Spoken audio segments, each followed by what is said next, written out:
Meghan Markle's website for luxury jam has been hijacked by a Kate Middleton fan.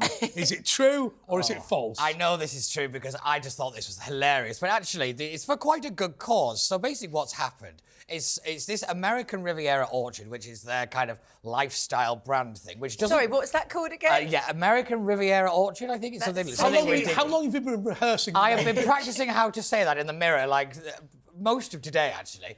No, so basically what happened is somebody has bought the UK domain rights to American Riviera Orchard, and they've linked it to a food bank, to the Trussell Trust. Yes. Basically saying thoughts with Catherine. There's a way of raising money for charity. It's a little tongue-in-cheek, and they've kind of exploited a bit of PR on other people's parts, which I don't really mind. And do you remember when WilliamHague.com was taken over by... I do remember that. WilliamHague.com, what on earth was he going to sell on it? Save the pound. It's just him and a mirror. But this is hardly Monica Seles and Steffi Graf, is it? No. I mean, you're too young to remember. David, I have no idea what that is. David, can I ask you this question on a really serious note about the royal family? Yes. I shall put my very serious face. Okay, this isn't that kind of show, David. I'm getting the drift. I want you to... Who can we compare Meghan Markle to as a historical royal? Well, there are quite strong elements of, a very famous American. Come on, I'll do a little test. Wallace Simpson. There's a very strong element of Wallace Simpson. Yes.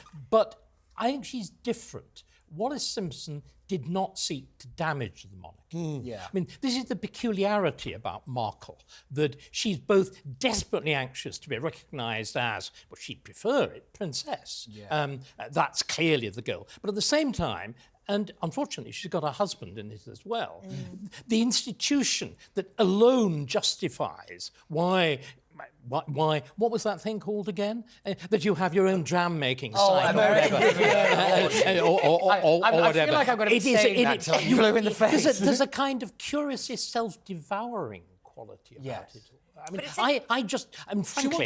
She wants to be in it, but then she wants to be out of it as well. Exactly. I mean, it's a kind of, you put your left leg in and you take your right... It's a hokey-cokey approach to the thing, but with, I think, a deadly seriousness. I mean, what we don't normally understand about Markle, she actually... Although everybody thinks of her as sort of graduating in acting, her principal subject was international relations. Yes, that's right. She has genuine ambition. She somehow, bizarrely, I think, the back of her mind, imagines in 10 years' time she's a new, Hillary Clinton. Yeah, well, we've talked about this many times. Which I think must be the silliest thing that's ever been said on the programme. Before I go to Lois, I do want to just quote you on one thing, which is the monarchy will... Oh, God. Here we go. Cancellation looms again. The monarchy will end with William the Woke. Was that a reference to William? Was that a reference to wokery? Or was that a reference to the damage that Harry will do? No, it's very much a reference to William. Yeah. I mean, we forget William is highly woke. And the whole of particularly the press establishment at the palace is very heavily tinged with wokery, with political correctness, with the whole equality, diversity and inclusion. I mean, the palace, again, this is the thing. It's laughable, it's preposterous, but it's dangerous. Yeah. Sorry, I was going to go to Lois. So just a couple of points, going back to what you were saying about the wokery in the palace. I mean, hasn't he brought on Jacinda Ardern, the New Zealand Prime Minister? But also going with what you're saying about Wallace Simpson, even when she was colluding with Hitler, it was still to have the monarchy intact. Oh, I mean, she would have just loved to have been queen at that point. Absolutely. So even then, she wasn't trying to damage the monarchy. Lois, do you think there was a moment when Meghan Markle was so deluded that she thought that the international woke brigade would put her and Harry onto the throne? Well, Lady Colin Campbell said to me that maybe, there was some thoughts along that lines, especially when the Bill and Melinda Gates Foundation were the people that paid for their flights and for their accommodation when they first went over to Canada. That's in Lady Colin Campbell's You think not even there? No, I don't actually think that she's in that sense deluded. I mean, she's extraordinarily shrewd at calculating. yeah, I mean, she and also, can we just say something else? The amount of money that she has screwed out of allegedly serious business. You know, if she for was... absolutely, I'm allowed She's to say canny. bugger all. I mean, for absolutely nothing. It is And staggering. it's hundreds of millions of dollars. I mean, it is unbelievable. So that doesn't tell me she's terribly stupid, or am I? Forgive me. Yeah. I'm not sure what our moral criteria on this programme are. But, you know, that We don't like woke everyone. that's a very relieved. But somebody who can extract that amount of money from supposedly serious business is not a fool. No, She's ringing now. That is a supposedly serious business. And they've said, we're looking forward to losing more money to Meghan Markle. OK, so Pete, as I undo this line and just try and get it... I'm just going to say really, really quickly, I just want to pick up on something David said about how the royal family has attached itself to woke. I think it's very similar in the same way that the Church of England has. It's scrambling for After relevance. all, the king is Defender supreme of the governor. faith. And General it's... head, Oh, no. supreme governor. Yes. Now, And you used to know about these kinds Yes, of I things. did. I still and then do. I made this show and I became stupid. But no, I compare it in the way that they're scrambling for relevance, so they've attached themselves to what they think is the popular thing. And again, it's kind of blown up in the face. But I like you're saying, on her ability to fundraise, if she actually did work for a charity, I think she would be quite good I at think it. she'd be brilliant. She's Meghan Inc. She doesn't Meghan- care about yeah, a charity. exactly. I think that's the Well, point. a lot of people now call her me-gay. Me-gay, yeah. that's Okay, very good. so let's get to So you question. say you're something of a very bad me-gay. You work in Actually, that's how I feel at the moment. Okay, so on to the question. Yes. Has Meghan Markle's website been hijacked by the Trussell Trust and others? Yeah, and they raised £15,000. It's true. Did they? It's absolutely true! Actually, I will applaud that. I will applaud that. Lois. Yes. 1 in 8 Labour voters think the English flag is racist and should not be flown. Now, just to remind you that today is Saturday, so it was St George's Day this On week. Tuesday. Well, No, it's Saturday. No, on Tuesday just gone. On Tuesday just it was gone, St George's which is not Day. today. Well, if 1 in 8 Labour voters think that the St George's flag is racist, or, then 7 in 8 Labour voters don't seem to think at all. So, but I think that actually that's a little bit unfair because I would have thought it would have been a bit higher than that. Because if you look at the proportion of, in terms of the Labour representation in Parliament, I would say it's been much higher than 1 in 8 isn't it? Labour MPs think the St George's flag is racist. David, why are we so bad at being patriotic in England? Well, because we had, again, am I allowed to be semi-serious for Go a for second? it. Absolutely. That we had a different kind of nationalism. Yeah. The Welsh and the Irish and the Scottish have a absolutely typical European-style nationalism. You've got a national poet, the hell of Robbie Burns. You've got national music, the intolerable horror of the bagpipes. You've got national dress, the absurdity of the kilt. We didn't have it. We didn't have any. And by the way, they all have very strong, very marked equivalents with Nazi Germany. But that's an entire. Well, think of it. Are you saying Sturgeon's similar to Hitler? Say yes. Say yes. No. But I've teased them on this. I mean, look at it. Both of them, they're both intense nationalist movements. So you've got a twisted cross as a symbol. Yeah. You have got, what else? You've got a nation that explains everything that's gone wrong with you. The English, the Jews. You've got a particular act that's responsible for it. The Peace Treaties of 1918, the Act of Union, and above all, you've got the fact that their elderly male supporters enjoy exhibiting their white knees.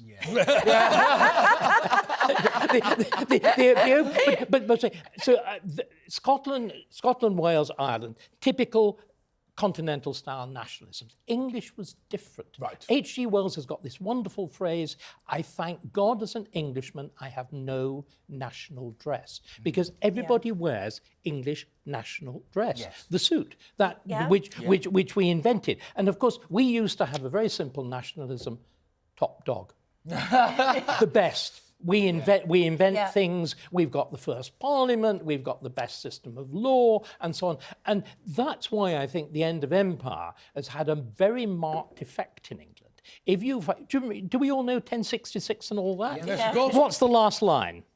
Oh, don't ask me that. It is 1918. England ceased to be top nation, and history came to Treaty a of Versailles. full stop. Oh, okay. And in a sense, that's what's happened. We have not, because you can't make the transition from top dog nationalism very easily, whereas the Scots, the Welsh, the whatever, have found it very easy. You know, because it's a grievance culture. Now, talking of grievance, Dr. David Starkey CBE is one of the finest historians in Britain, and certainly the finest, as far as I'm concerned, on the right. The woke rabbit, on the other hand, which we're going to explain to David the concept of. This programme, in order to satisfy rules on balance... A wide audience. in order to satisfy the rules on balance, I was forced to have somebody to balance us up. We brought in a new head of diversity and forced it to dress the rabbit. OK, so, woke rabbit, what do you think of what David Starkey said about the way that continental nationalism is dangerous and it's got it in spades in Scotland, Wales and Ireland? Look, all nationalism is evil, especially St. George's Day. I mean, it is the worst holiday of all of them. There we are. Look, it's basically Christmas for white supremacists. It promotes animal cruelty. And I'm just sick of it. Hang on, are you killing dragons. Oh, right. Are you standing there wearing the Order of Lenin and then lecturing us about nationalism? By the way, Lenin was an internationalist. Yes, he was an It's Stalin who's the nationalist. Oh, right. You're getting confused between your dictators. It's Sorry very, about very that. important to get your dictators the right way. Whereas I like to think all as bad as each other. But they're bad in different ways. No, you need to get the distinction. Thank you, David. That's what I'm saying. I totally agree with you. So you're proud of your Order of Lenin, are you? Always. I won this myself. I just say, On eBay.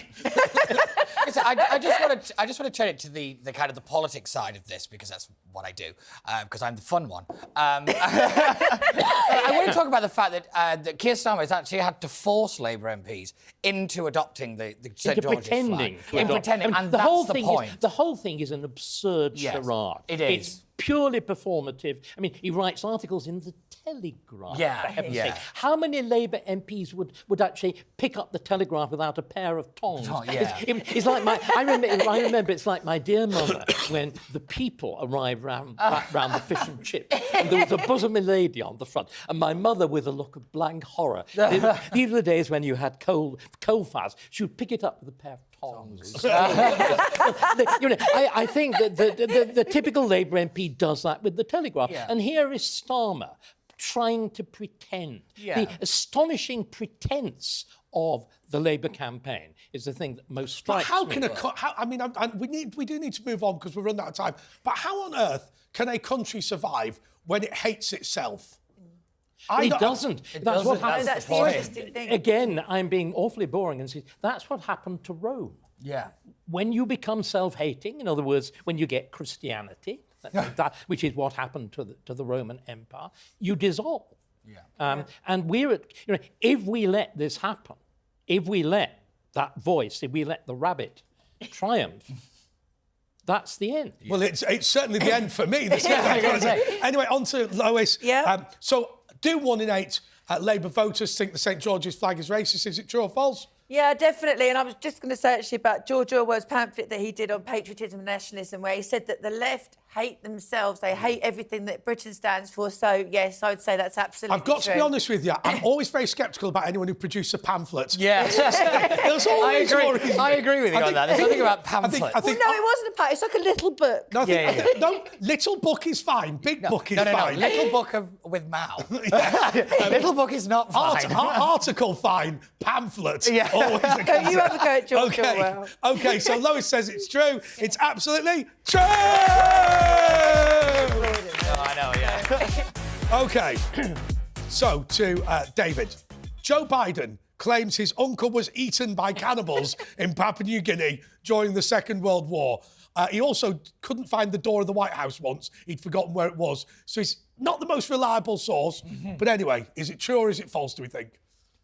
He said it was true. And I think, do we not, as loyal subjects of the United States of America, feel absolutely compelled to believe him?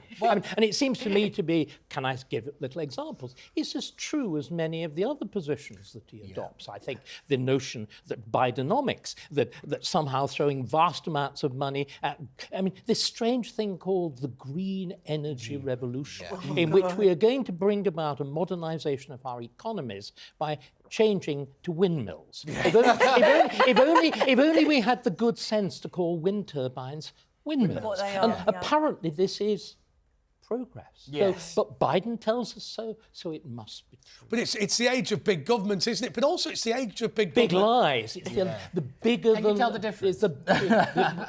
One pays for the other. It is the age of the big lie, which again is exactly what Orwell talked about. And was I it mean, Goebbels who said the bigger the lie, the easier? in it's many swallowed? ways, that's true. Yeah. In many ways, that's true. But in that case, if we're talking about big lies, let's talk about some of the things that have happened to you. I mean, you've been really quite badly attacked. You're one of Britain's most successful historians, awarded the CBE, you've got a doctorate, on my TV all the time when I was a kid, and then one or two off-colour remarks, and people are desperate. People are just desperate to have a go at you. Yeah, just one. Well, but you see, I think... And by the way, we won't repeat what you said, but I think it is a reasonable point to say that people throw around allegations of genocide and racism and whatever just because it's a generic insult, even when it's not technically true. I think the real problem was the moment it happened.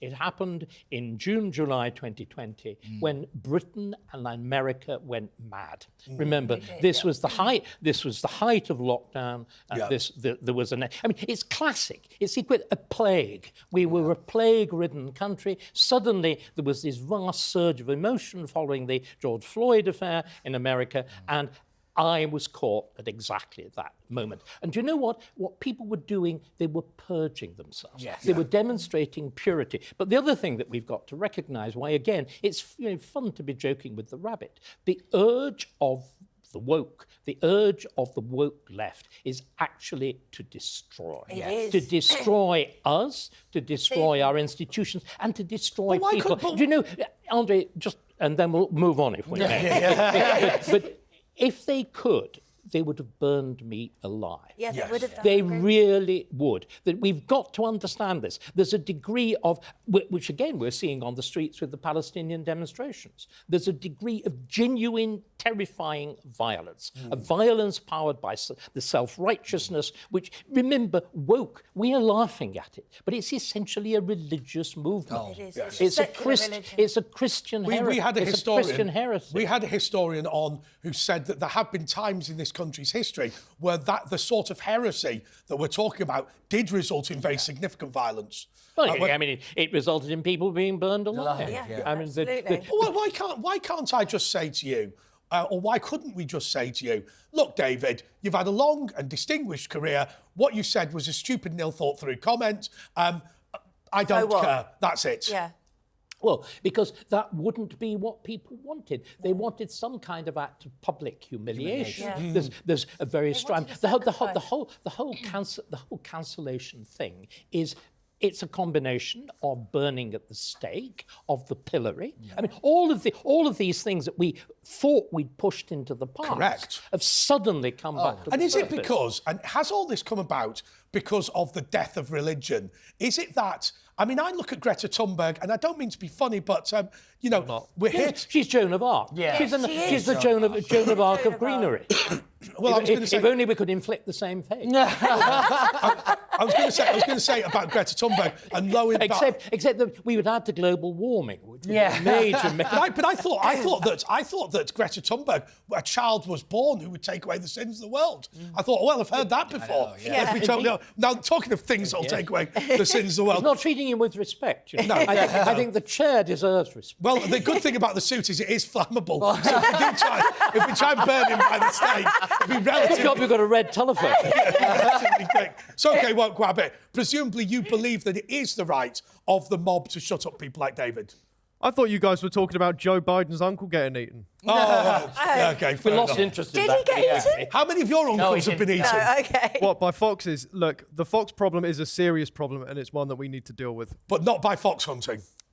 What, Mr. If Fox? you have to. Oh, okay. I live in South West London. It is a big problem where I live. What, fox hunting? No, foxes. I was going to say. I had a friend who managed to persuade the German version of Eurotrash that he was an urban fox hunter, that he went around with rollerblades and a javelin. and they actually filmed him. But what he said was, the problem is, he said, if you've ever tried to throw a javelin on rollerblades, which I haven't, it really is quite difficult. And you end up almost spearing yourself. Yeah, no, but I just want to pick up on what David said about the kind of... I think what happened to you and what happens to everybody who's cancelled is it's very violent and it's very quick as a kind of you kind of put out as a don't do this because this is what's going to happen to you. And I think what we've seen because of that is a like rise a head on a spike. of self-censorship, which I think I think is probably the most dangerous, where we feel There's scared. only one response, which is courage. Yes, Yes. I completely agree. Simply my response to it was to refuse to be shut up. Yeah. Yes. Was to refuse to be Shut up. cancelled. Brilliant. Yeah. And that's what we have to do. Courage is the most important virtue. All other virtues are useless without it. Yeah. I think. Come on, Come on, he's running away at the thought. Yeah, he's a coward. Cowardly rabbit. I maintain, Rabbit, that we live in a society where what you say is more important than what you do, and I think that's a great shame. But I say nothing and do nothing. So what? Yeah, absolutely. You're good for nothing as well. Right, so come on. What we've been hoping is that you can have a bit of a go at David. Come on. What have you got to say to him? Well, look, what is there that hasn't already been said? Joe Biden's uncle was not eaten by cannibals. It's a racist myth, and so is the whole cancel culture thing. Anyway, it doesn't exist. So do we think? there's no cancel culture. Do we think that Joe Biden's being racist towards? It is racist. Good So people, apparently- But there was cannibalism. My ex-husband's from New Zealand, and he said that literally not a couple of hundred years ago there was cannibalism. Oh, it's the people of Papua New Guinea. What have they said? Well, I don't speak Papua New Guinea. I thought, isn't it Papua New Guinea where they all used to eat their dead relatives? It's something and that. they ate their brains and got that Creutzfeldt-Jakob disease. Yes. It's how we got the Order of Lenin. Yeah. But no, so if you read the after Did it cancel the brain rot? yeah. I think it was in one of the American newspapers. They actually bothered to read the after-action report. Apparently, it was engine failure, and he crashed somewhere out on the Pacific. Biden or the uncle. Yeah, but Anyway, we've all seen the film Alive. If he crashed, then they're all a bit desperate. it's what Castaway is based on. Where on earth did Joe Biden come up with the whole cannibal I get the storyline? feeling it was probably some kind of Joke. tale that was told to him as a kid, Oh, and I think okay. he's genuinely believed it, Right. and he's And remembered now he's that. got a bit- That always happens on Who Do You Think You Are, don't they? They go, my great-grandfather was a hero in the war, shot for cowardice. That's so true. It's so true. Or they think that they're Huguenots or something, and they're not at all. My favourite one at the moment is that they all keep being caught out for being related to slave owners. Yeah, that's right. The woker they are, the more likely they are. My favourite for being related to slave owners was Lenny Henry. Yeah. He didn't see that one coming, did he? I mean, he was very quiet after that for a little while. That's right. Okay, so to David, does Joe Biden genuinely believe... Sorry, I'm not even going to use the word genuine. Did Joe Biden say that his uncle was eaten by cannibals in Papua New Guinea? Is it true or is it false? It is true. It's absolutely true! That was The Woke That Was continues after the break. Welcome back to That Was The Woke That Was. The leader of the Green Party says we should allow an unlimited number of immigrants into the UK.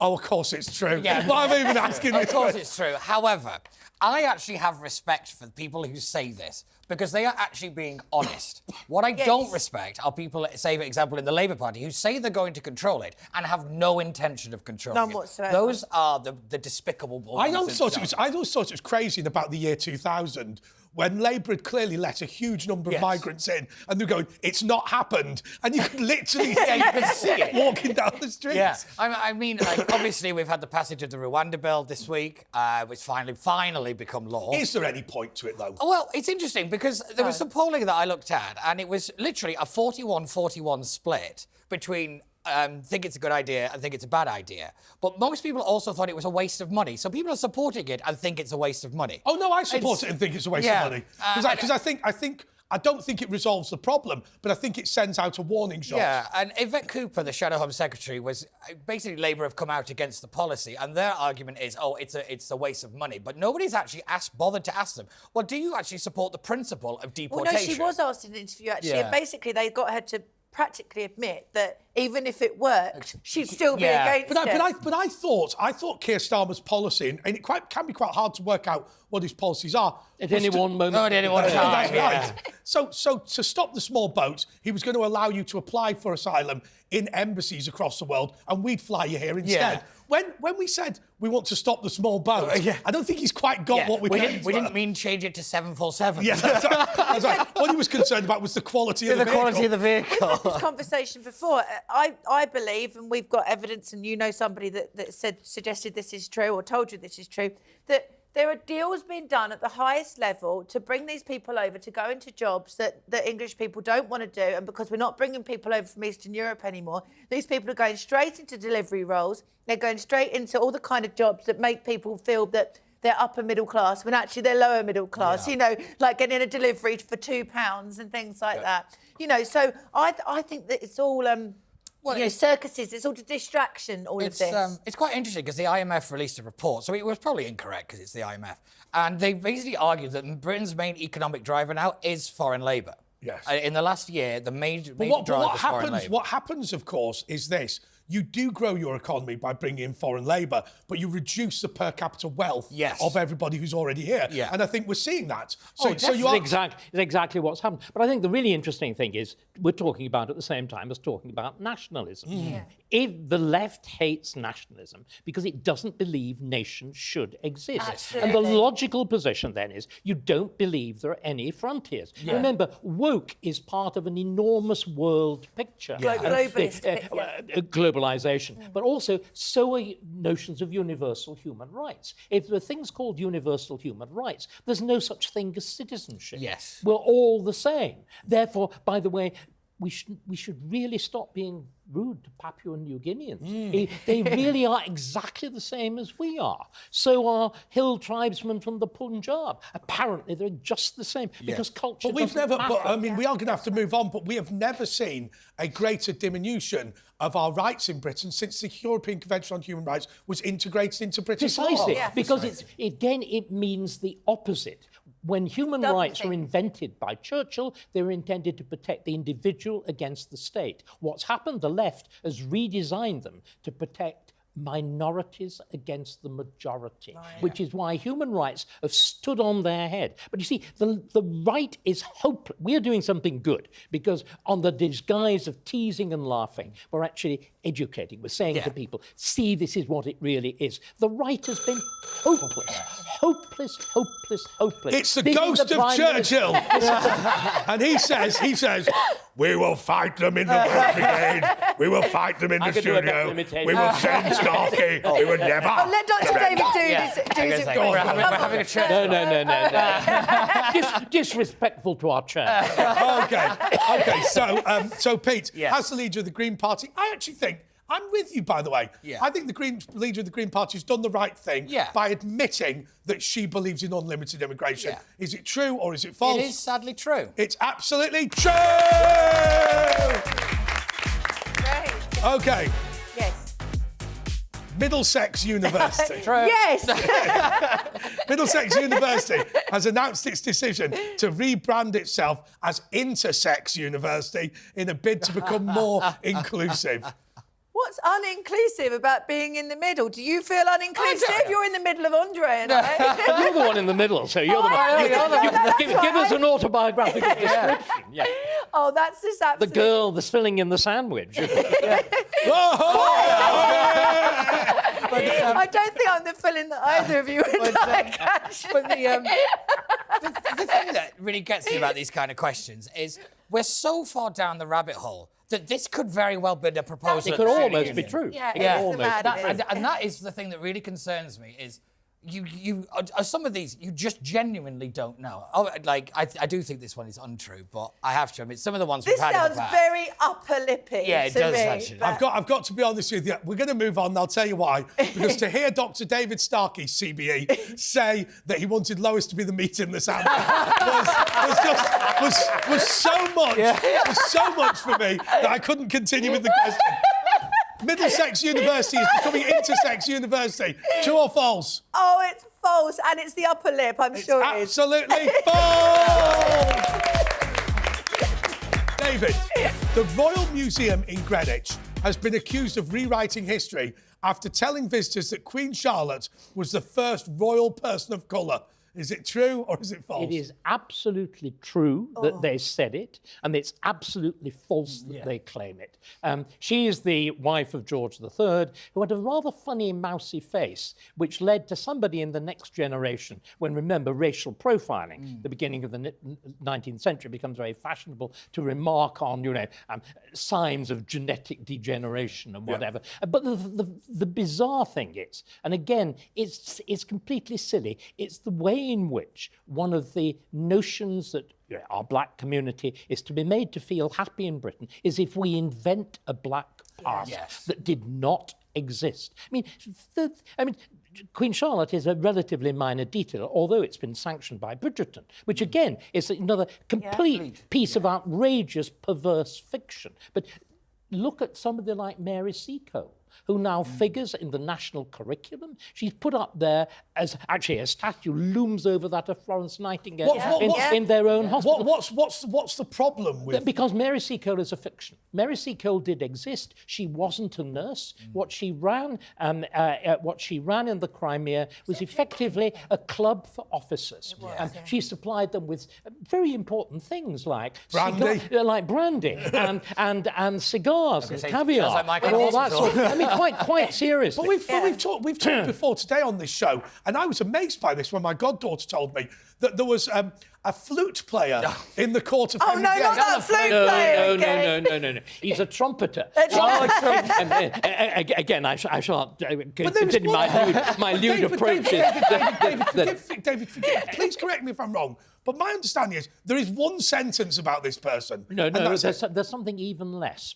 There is a single drawing, coloured-in drawing, get me on the show, in the Westminster Tournament Roll, which shows the celebrations for the very short-lived son of Henry VIII and Catherine of Aragon in January, February of 1511. So, David, has the Royal Museum in Greenwich been accused of rewriting history by claiming that Queen Charlotte was the first royal person of colour? Is it true or is it false? It is true and it's false. It's absolutely truthful! Brilliant. Great. OK, so to Peter. Yes. The United Nations. True. Yay! I'm really good at this game. In fact, we'll do this quite quickly then. Yeah. The United Nations has said airlines flying migrants to Rwanda will be breaking human rights laws. Is it true or is it false? It is true, and I actually think Britain should reduce its contributions to the United Nations because of this comment. We give, it's about 5%, so it's of the whole UN budget that we give. It's about just over 6% that we give to the peacekeeping force. It's about £195 million we give to the UN every year. We had this idea after the Second World War. I mean, there was the League of Nations as well. But on the idea of the United Nations was this idea: let's bring all these countries together so they can debate and chat and prevent war. What, of course, has happened is we have created a body that is by majority run by cruel, vicious dictators, and they are now telling us what is right and wrong in the world. Let's also remember that at one point, Iran and Saudi Arabia were head of the Human Rights Committee at the United Nations. Well, isn't Iran head of they've got the special envoy for women? For women, at the moment. I mean, is that an absolute joke? This is again what we should all be trying to explain. The good intentions of the United Nations have been which led to its founding, have been turned against us. It's been turned against the West. And the thing again, we lie to ourselves. Do you remember when Russia invaded the Ukraine? We all said, oh, the world's against Russia.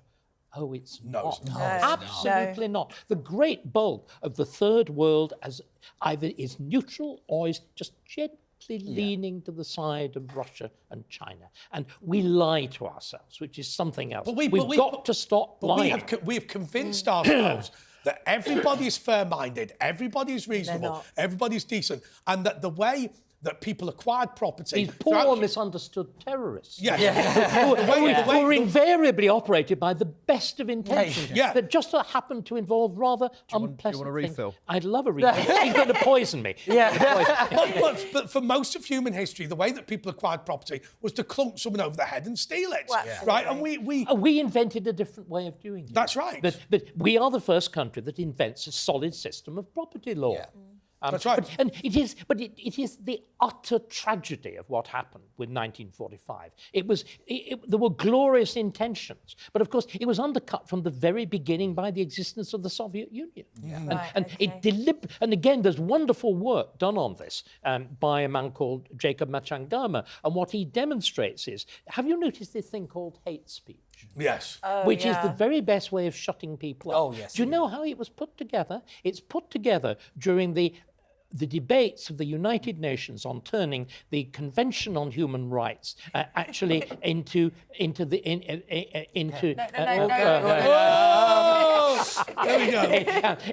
the declaration. And what happened was, it's the Soviets and their allies that attacked the West on race and imperialism.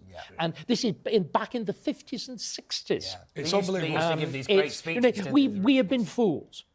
And our society is disappearing as a result. Pete, is it true that the United Nations has said flying people to Rwanda breaks their human rights? It's true. It's absolutely true! No applause for that. That was The Woke That Was continues after the break. Welcome back to That Was The Woke That Was. London Mayor Sadiq Khan Yes. has announced plans to install pollution sensors on every child in the city. Is it true or is it false? Oh my God. Well, apparently he wants us to be able to swim in the Thames in 10 years. So, but knowing him, it probably is from the river to the sea. Sorry. Oh, no. Every I thing know, you manage every to jam time it's the Israel in there, don't comments, you? the Israel comments, my scriptwriter. But anyway, but he thinks that we're all walking pollutants because if you believe, about the CO2 stuff, the net zero stuff, then, of course, you're a polluter, we're all polluters, and in fact, life... The sensible thing is to shut the city down, because the city is a terrible agent of pollution. Absolutely. And therefore, we just close the economy down. I mean, this, if you like and it... then this why is what, should we breed? This is what green is about. Yeah. Green is about saying, basically, that a prosperous economy is a bad thing. Because the planet is more important. Although not in China. Well, indeed not. This deranged notion that there's a planet out there that's more important than we are. Very but strange. again, people worship that sacred... It's a pagan religion, isn't it? Gaia. And the old fool on the BBC who does all the nature programmes. Attenborough. Attenborough, by the way... you calling him that. I've got an amazing fact about Attenborough. First of all, obviously, he's a journalist rather than anyone with any scientific qualifications particularly, but he's also the man who is believed to have flown more miles in a plane than any other human but he was a alive. non-polluting. It was powered by pure piety. You forget this. There's hyper-powered piety. Again with Greta Thunberg, they operate on a completely different level from It's David Attenborough. If Absolutely. you are flying around the world in order to stop climate change, you're allowed to do it. Thank you, David. I was just going to say, on Sadiq Khan, did anybody, it's slightly different, but did anybody see him at some kind of Eid celebration thing where he was like, let's take a selfie and send it to Donald Trump because diversity is London's But we weren't strength. allowed to have Easter or anything like I was that. like, OK, but has he decided to fit a pollution monitor to every child in the country? Is it in the city, rather? Is it true or is it false? No, it is completely false, and I'm not going to talk about Israel anymore. Well, that is not true. So it's absolutely false! And that is from the Upper Lip website, our good friends. David, Exeter University, true. Exeter University has threatened a student with expulsion after he said veganism was wrong. That is absolutely true. But the story is much worse than you're suggesting. This was somebody, a woman, I'm afraid, listening on the other side of the wall to a private telephone Like a conversation. Stasi. This man, it's interesting, he's a big man, 6'5", with I would say, Americans, it's why they have... How'd you do it again? It's why they have prostate problems. No, There's voices. There's voices down there. Anyway, he got this David, before you continue, voice. can you do that impression again? There's something attractive about that. We're going off afterwards. Sorry, go on. But what is shocking about it, this is somebody overhearing a private conversation, and you're then subject. Now, we only have his side of the story. It's really important about this. But as far as there's been no contradiction of it by the university. This is somebody overhearing a private conversation, and they're then subject to the person overheard is subject to formal disciplinary procedures. Now, you were talking about this ridiculous, exaggerated importance of words. This is a man's education and his future being damaged for what? For eavesdropping, a thing that we would normally regard as something indecent and something that excluded a person from being taken seriously. Do you know where I think we really saw an increase in this? It was over lockdown. Yeah. You know, when you were encouraged is what I'm talking about. Yeah. The world went mad. People were actually betraying neighbours. Yes. And some of us in Kent, we had what we called raves because we have houses that have car parking areas that neighbours cannot see. So you had raves in your house? People, I'm talking in purely general terms. Right, okay. Purely hypothetical. But again, the snitching brigade. Yeah. And it's horrible. This is the basic thing that drove the Stasi. Yeah. The problem with woke is it's the first cousin of the Stasi. It is. And we forget this. We laugh at it again, but it's not a laughing matter. Lois, it's deadly. Lois, No, I want to go Lois, to Dr. David Starkey rave. It's David, yeah. Get your They're top. very upper class and smart brave. What he does, he gets his top off and sings "Just Put Your Hands Up for Detroit." He loves that one. I can't imagine that. But anyway. Only with all over body makeup. Lois, is David Starkey and Pete Barnes, are they right that this is all to do with lockdowns and the way that now people believe that they have a right to spy on their neighbours? Absolutely. I don't think it. I think some people were quite surprised and other people weren't at the passion in which some people embraced it during the lockdown. They adored it. They did. They did. But the thing that was most shocking about it was nobody, or hardly anybody, publicly argued against it. The entire media was saying not simply, is this a good thing? We want more. We want it sooner. That was the we want debate. it harder. Yeah. And again, the opposition. Again, we want more. I want it harder. publicly called on the Thames Valley Police to come round to my house because I was ignoring the lockdown. I actually wasn't ignoring the lockdown. It was impossible to ignore. I tried my best. Ruth Davidson, who's meant to be a Conservative, said that I should be cancelled from television as a Really? result. Meant to be a Conservative. Anyway, the woke rabbit loved a bit of lockdown, didn't you? Well, I did, and then I've just found out that David Starkey's been having lockdown raves without me. My invite. I'm afraid you weren't properly dressed. My favourite story. And also, I'm rather fond of rabbit, but in a different form. My favourite story during lockdown. Nice mustard sauce. My favourite story during lockdown were the people who, I think, slightly misread the rules and on New Year's Eve broke into a church because they believed they could have a New Year's Eve party because you're allowed to meet in churches. Only at official ceremony. You can't trespass. I always joke. What we forget is the best lockdown stories are in Downing Street. But they didn't involve the Prime Minister. Do you know what the two major lockdown parties were? One of them was by the woman who is now Public Affairs Officer for the Premier League. And at that point, she held the position of Head of Propriety and Ethics. And she organised a lockdown party for which the woman who is now the senior advisor to the Labour Party supplied the karaoke kit. And the other major lockdown party at the Christmas was run by the woman who was responsible for the COVID task force. Well, and everybody attacked Johnson.